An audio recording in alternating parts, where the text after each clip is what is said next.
This episode is brought to you by Instant Impact. Instant Impact provides transformative talent solutions to small and mid-sized companies that are making between 30 and 500 hires each year. If your recruitment's giving you a headache and you don't know where to start, then give the team at Instant Impact a call or visit www.instant-impact.com for more information.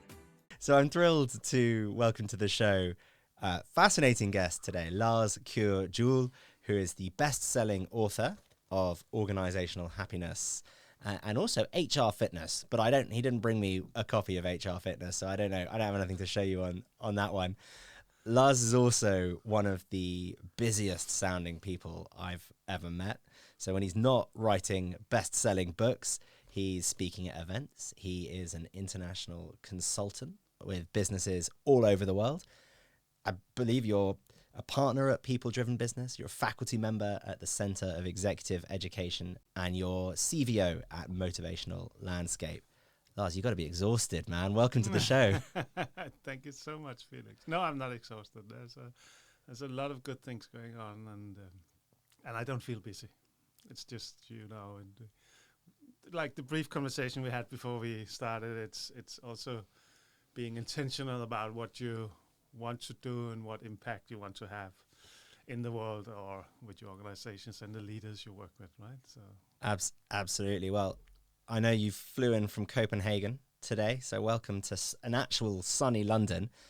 And I was wondering, just to make the show a little bit more international, could you do a little bit of a Danish introduction? Could you say, welcome to We Need to Talk About HR?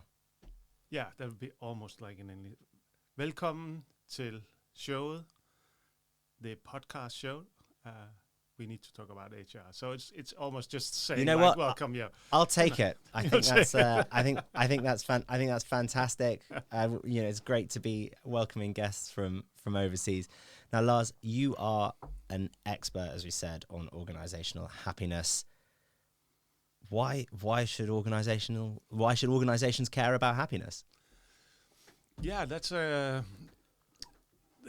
good question and something I think we've been talking about for almost a decade now, right? I think even, like 10, 12 years ago, there was a Harvard Business Review cover issue talking about the happiness dividend, right?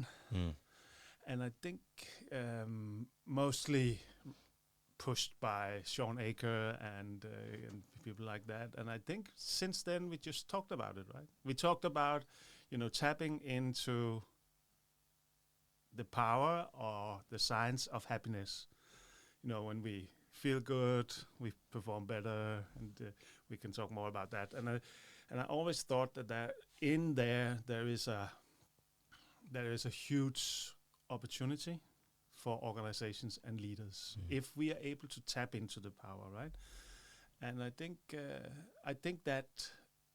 Happiness, we talk about well-being right now, or we talk a lot about well-being, mental health crisis and things like that. I think also as leaders we have an obligation to care for the well-being of the people that we lead and serve.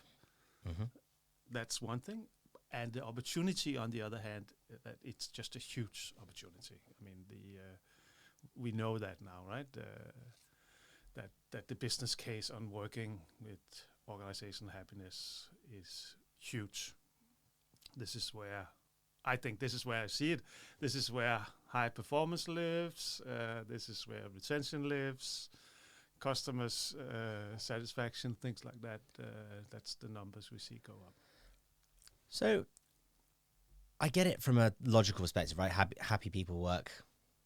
Bring more to work. They're better with their clients. They're better with their customers.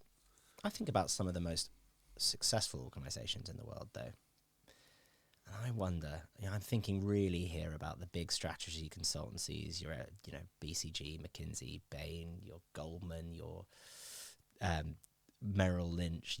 These big organizations that have a really, really hardcore work-life balance. It's not a work-life balance, right? It's just a work stay alive balance. And I'm thinking about my organization, Instant Impact, and I think we do have a happy workforce. They'll correct me if I'm wrong on that one. But does happiness mean different things to different people? Yeah, Because sure. can you be happy? I don't think I could be happy at a sort of McKinsey environment, right, where you're working 18-hour days or it's super high stress. But presumably other people can. Yeah. So first, I think so happiness is a different thing for different people. I think, and I think both of us we're working in high performing jobs. Mm-hmm. So I think we have to accept some stress, some anxiety. That's a part of the job that we have, right? But it doesn't have to be the soul of your job, right? And I think that's how we should look at it and say, how can we create an environment where we have happier, healthier employees? I think that's the goal. And if we can just do a little shift on that, we will have so much impact on society. I think one of the recent study, I think it was a US study, was that we spend 90,000 hours in a lifetime at work, right? 90,000 hours. And if you're a leader, I think you have that responsibility to make that part of the people that you lead and serve a good place to be. So I think that's the responsibility to it. And so come back to your question: is it different for different people? And I think yes, but I still think that happiness is a complex thing. For sure. The science of happiness is a complex thing. It's been done research for 15 years now at least. And organizations are complex organisms also, right? Mm-hmm. So we have to be very careful if we want to really make it work, not just talk about it. We have to be really careful that we're not, making things complex or over-engineering solutions. It's like, we talk about that. So, yeah, what is it? I want to say the complexity is the enemy of execution, right? Absolutely. Hey, I like simple stuff. Yeah. Right, I'm a simple guy. I like simple stuff. So I'm hoping today that you and I can really dumb down happiness for me, and then my audience can do with it what they may. But I think simplicity, as you say, is absolutely the a bit of an art form here. So, what are the key constituent parts of happiness, and what can HR leaders, what can business leaders do to create happier workforces? Yeah. So you made a reference to my book also, Organizational Happiness, and I think one of the reasons it became a #1 international bestseller, and congratulations, by the way. Thank you very much. But and by the way, one of the first geographies it was in Japan. I don't know really. I haven't looked into why, but it was a big surprise to me. But it's very how to. And I think that's what we need, because I think we have talked enough. We have defined the problems. We know there is a problem. We talk about that the workplace is broken sometimes. We talk about what the fix is. I think the fix is leadership. And a part of that is also offering I would call it an enabling platform to leaders so they can work with happiness, or the science of happiness. And that's what I try to take the science of happiness. You can look into like the PERMA model invented by Dr. Martin Seligman almost 20 years ago. And based on some of that research, we made the happiness sweet spot, which is 3 areas. And that's how I try to offer that is to offer it as an enabling platform for organization. It's not a one size fits all, but it's something you can look at and say, how are we doing on these 3 areas? Is there a place where we should focus more? So the 3 areas. I was just going to ask. Excellent. Of course. So the 3 areas is purpose, or why. Mm-hmm. a heartfelt purpose that is more than profit, right? Maybe we can get back to that. You could call it your employer value proposition or whatever, however you do that. The second pillar of organizational happiness is strengths-based leadership. What is your superpower? Interesting. What is your superpowers? How do you put them into play for the purpose of your organization? And the third one is compassion. Compassion in action, I say. It's like compassionate leadership.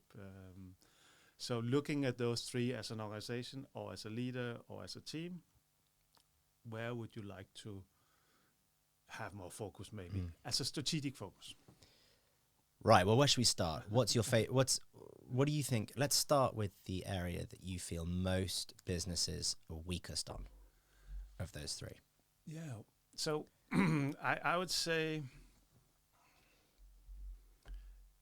yeah, maybe that doesn't fit well with my approach. Hey man, it's your podcast, dude. You do whatever you want. No. Where do you want to start?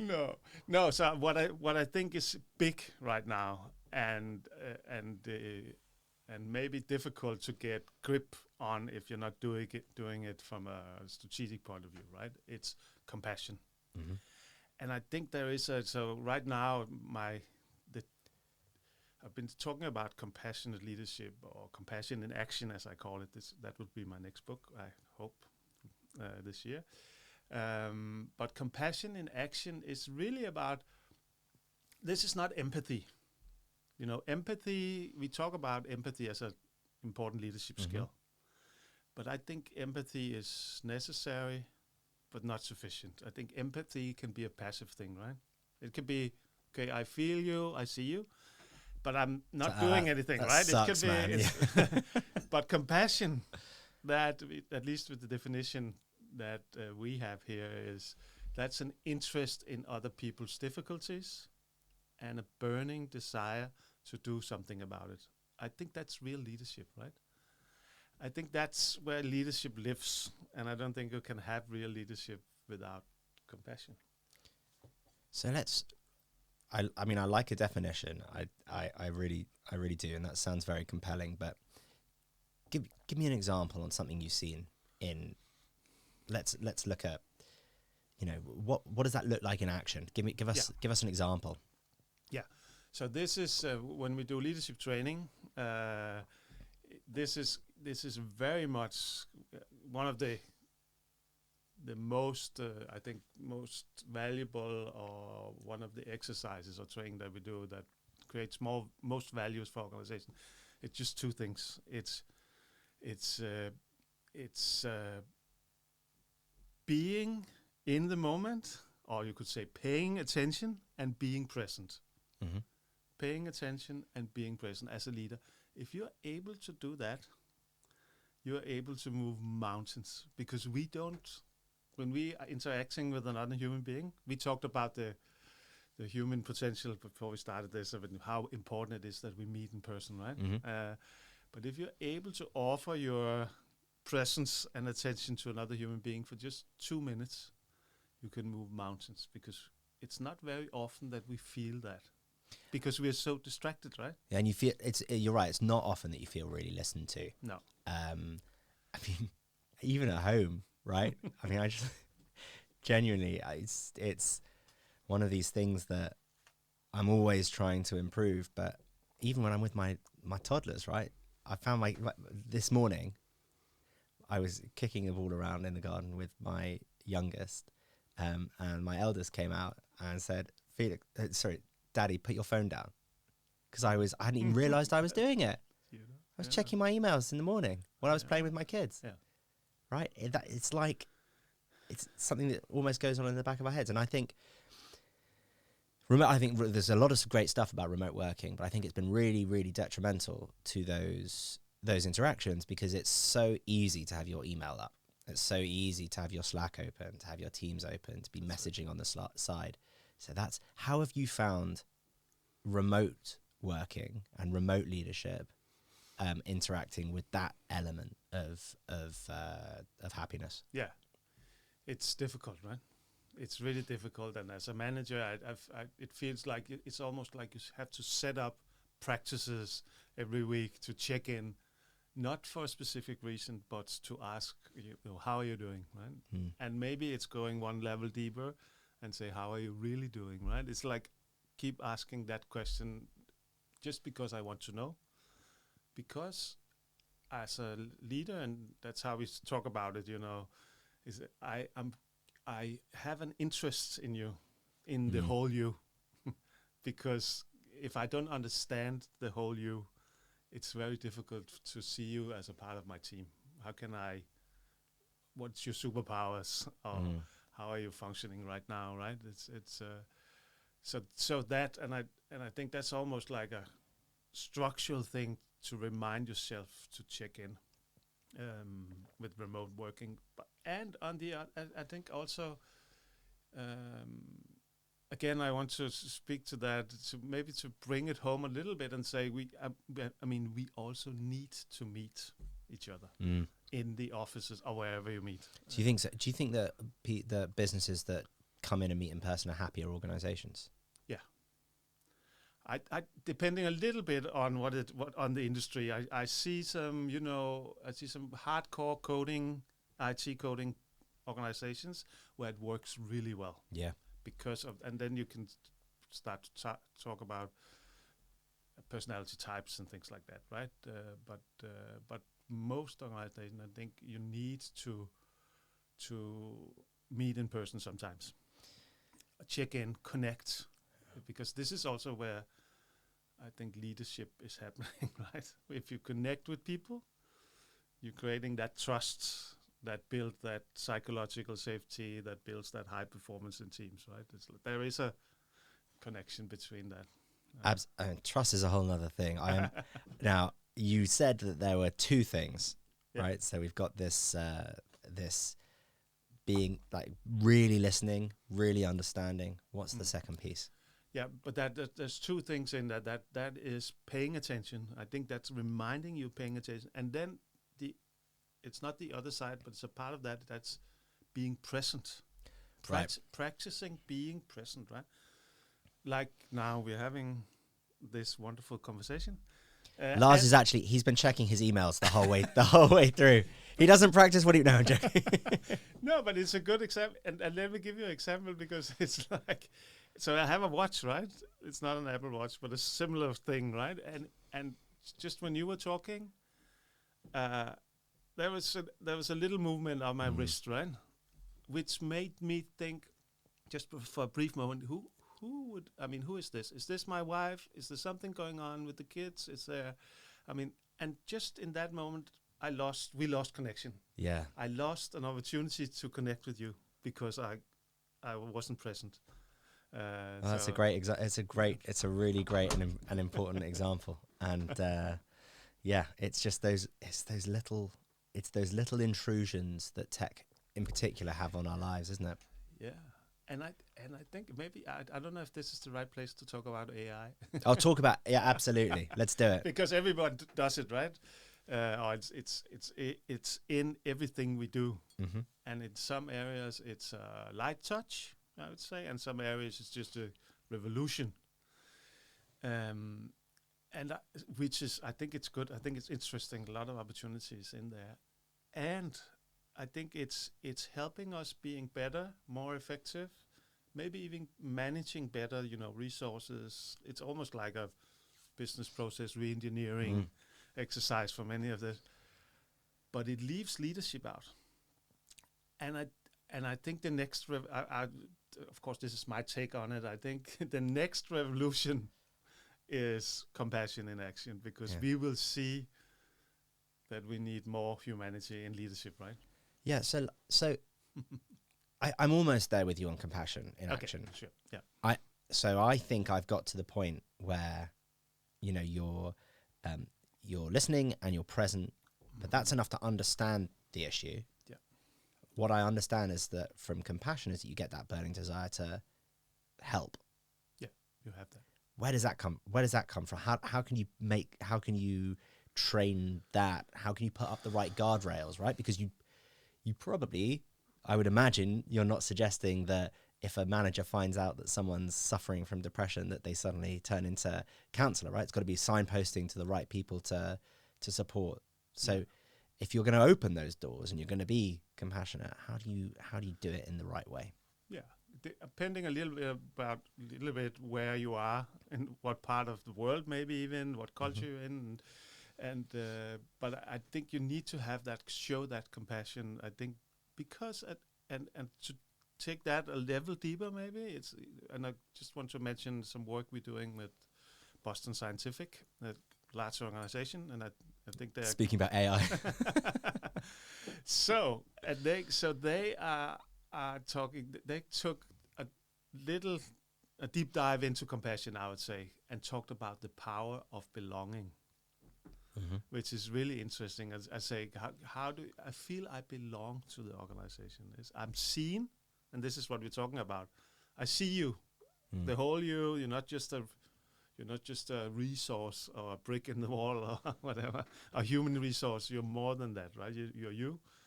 I see you. You're able to contribute. That's what they talk about, and you're feeling proud of being a part of the organization. And I think you can only do that if you, as a leader, have that compassion to see the whole person, right? Yeah. And sometimes, I mean, when I like I came here in a suit and tie, and sometimes we have to do this and step into the boardroom and talk about compassion and happiness and the business case and show the return on investment and speak that language, right?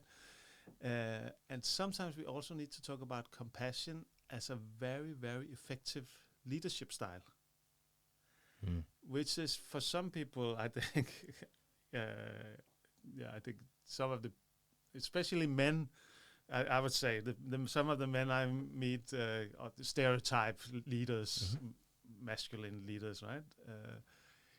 When we start to talk about what is an effective leadership style, and it's actually, and this research are done on this, right? And you probably know this, but it's like if you're able to project warmth, connect with people, and we talked about trust. Yeah, and probably vulnerability as well. Vulnerability, exactly. And if you're able to, or are brave enough to, this is where you connect with people, so you're actually able to be accepted as a leader and are able to lead, right? If you're just projecting that I'm the CEO of, or I'm a #1 international bestseller, or I used to spend time at Harvard or whatever, it doesn't do anything to our connection, right? It's just my ego speaking. Yeah, no, you're absolutely right. Now, I'm aware we're still on compassionate leadership, and we've only got about 10 minutes to go on the podcast. So let's get into those other areas. I tried to steer you before, and so I'm gonna let you take the wheel on this one. No, thank you. So I would say another pillar of organization happiness. Sometimes we talk about it as the first pillar. It doesn't really matter. That there are 3 pillars, right? Purpose, strength, compassion. So purpose is really, and some of the best work I know is Simon Sinek done. Yeah. Why? I mean, and no one does it more simple and better than that. And I think, and I also used him as a reference in the book. And I think, so this is really about also as an organization. And for me, my area is, so I take a pride in being a practitioner, right? Working with organizations and leaders. And I think when we do that, we talk about what is it that we, as an organization, why are we here? Something that is more than profit. A heartfelt purpose more than profit. And for some organizations, and you mentioned in the beginning that I would sometimes do some work for UN, which is, they have a strong purpose, right? A very strong purpose. It's easy. Sometimes it's a little difficult to communicate maybe, but that's another story. But that's easy for them. Some other sometimes I use Coca-Cola as an example because they're so good at telling those stories. But basically, Coca-Cola is what is Coca-Cola? It's I drink a lot of Coke, so I like it, but it's it's water with sugar, right? In a special recipe that makes you sometimes obese and unhealthy. But they are so what's the purpose here? Yeah. I'm not sure, right? But they are so good at telling that story. It's almost like when you look at a Coke, you think it's Christmas, right? Yeah. Or, I mean, it's so the why they tell stories and that's in the West, right? So I mean, I've been to, it was in Tanzania I went, and I mean, Coca-Cola's everywhere, and they do a whole load of, I believe, microfinancing around in developing nations, and it's almost a little, it's almost like an untold layer of their brand story, which I saw it and I was like, I haven't looked into it, but it felt very good. Yeah. So there's a multi-layered story there, I feel. Yeah, and that's how also why it's always sometimes difficult to use a big brand like that. But I think you're completely right. The foundation that they have there, I mean, the impact they can do with the money they have, right? It's amazing, and I think they're doing amazing work. I mean, in terms of water in Africa, in terms of, there's so many good stuff going on, and so I think that's a good example of an organization that actually on a product that is not very sexy in itself, but it's made sexy, right? Or make us really. The storytelling around it is powerful. So for a company that's maybe, I don't know, let's pick an accounting firm, right? You're a sort of small, mid-sized accounting firm, and you're just really happy about the work that you do. You've got some great clients, you've got some great team members. How can you build that purpose in that sits outside of money, that sits outside of the workplace? Where should people start looking? I think you should start. I mean, yeah, that's a very good question. I think many organizations are asking themselves that question, because if you're not able to have a strong purpose, you're not able to attract top talent, and your talent will be leaving you, right? I think that's and I think what you're asking here is it's like a process in employer value proposition, right? What is it that you're offering to current and future employees? And I think sometimes when I work with this, it's about asking the existing top talent or the existing people in the organization, why are you here? I mean, why are you here? What makes you tick? Why is it important for you to be here? And why? I love that. Why are you proud of? And sometimes it's leadership, or sometimes they say we have a great. You mentioned work-life balance in the beginning. We have great work-life balance here, and that's why I'm here. Because you, and this is, let me know if you should take this further. But you know, you need to have a company purpose that resonates with your own purpose, right? So you feel kind of proud of being a part of that. But it doesn't have to match completely. It just, I think for 80%, 90% of the world's population, we go to work because we need roof over our head, food on the table, and pay education for our kids, right? Then a few of us are privileged enough. Not in Denmark. You don't need to worry about paying for education in Denmark. The rent in Copenhagen. Well, that's a whole. The roof, yes. No, you're totally right, and I think it is the privileged few who are able to, I guess, maybe access that extra. You take the house for granted, you take the education for granted, the food. Sometimes we need reminding of that. Yeah, sometimes you talked about Tanzania, and we've been doing work there, and in East Africa also. I think so. You and I, and the circles maybe that we are in, we're so competent about our purpose, right? We need to have a life purpose, and if you don't, it's almost like if you don't have it, you need to find one, right? But I think for most people, the global workforce, the majority is securing life for my family, What's your hierarchy of needs, isn't it, really? That's right. That's right. Yeah. So, and for that, I think sometimes organizations we can be a little too academic or competent about our big purposes or whys, because sometimes what people need is a place to be as a family, maybe. So sometimes, projecting family values in organization can be a quite powerful thing, especially in some cultures. Yeah, absolutely. And one of the things I really love, I was just about to move us on, but I just want to share this. I think one of the things that I'm really getting excited about is this move towards, in HR, towards providing the right support to people in the right phase of their life. So, if someone's looking to buy a house, you can provide that support, you can celebrate. It goes to that compassion piece you were talking about before. If they lose a loved one, being able to support them in that time. And I think there's a really interesting human level of support that HR, but businesses more generally can be providing their workforce with, while they're with them. I think there's almost, if you can get that right, it feels like there's almost a purpose, a big part of your purpose just taken care of. If you really care about your team, if you really care about the people who work for you, that can be a purpose in itself, right?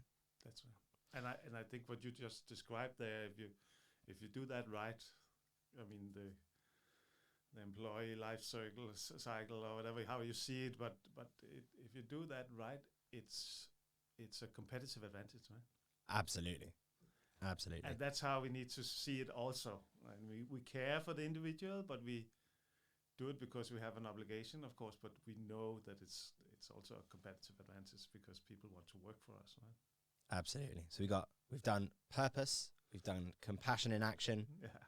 What have we got next? Strength. So strength-based leadership is of course also a big box to open in 4 minutes, but I think it's so important that you think about what is your superpower. That question, ask yourself, what is your superpower? So my superpowers, top 3 signature strengths is love, playfulness, effect. That's me. That's what I do best, what I bring to the world or to my organizations. And similarly, I think that you or anyone else should be able to, articulate what is it. Yeah, I reckon I could do mine right now. Yeah, I reckon I've got loyalty, creativity, and energy. That's what I reckon. I reckon they're my 3. There you go. Yeah, perfect. And I think hear that, guys? top selling author Lars said perfect. There you go. I get my tick in the box today. We can go home now. We can have lunch. And I think from strengths-based leadership, sometimes I talk about it as to pull it a little down from the academic around strengths-based leadership, to say what is your superpower? What is it when you open your shirt? What is it really that you're really good at, or better, that you can do better than anyone else or most people? And that question in organizations, you need to be able to answer that, right? And you need to be able also to know the superpowers of your team members, so you're able to create an alignment of strengths. And very often, and I think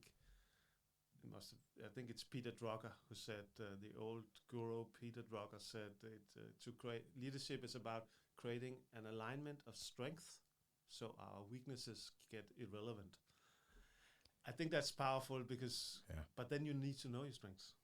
Well, it's interesting, isn't it? I think it's very, to drag them back into it, but this time in a positive light, I think it's really the McKinsey way, isn't it? In that they always focus on, I think in their development, they always focus on your strengths and developing your strengths even further, rather than on mitigating your weaknesses and building up from a 2 out of 10 to a 5 out of 10 is much harder than building up from a 7 out of 10 to a 10 out of 10, and much less enjoyable. Exactly, and the perfect. I don't know if it's a perfect example, but the example from that I also know very well. I mean, being brought up in the corporate world, it's also, so what happens at your yearly performance review or whatever you call it, appraisal, it's very often a conversation about the year, and it very often ends with, what is it that you're not so good at that you need to be better at? Which is really a losing strategy, right? I think. Yeah. Because you focus your money and resources on your weaknesses. So the conversation needs to shift to, what is it that you're really good at, and how can I as a manager help you being in situations where you do more of that? That's the winning strategy. And that sounds so easy, but underneath that conversation is a whole series of HR processes and the way we are, Well, you can't have a rigid structure to your organization and allow people to do their strengths all at the same time, right? Because you may have 15 people in the same job, but they'll have different strengths, which means that they have to approach that job differently. So it's a different way of thinking about the workforce construction, I would guess. Yeah.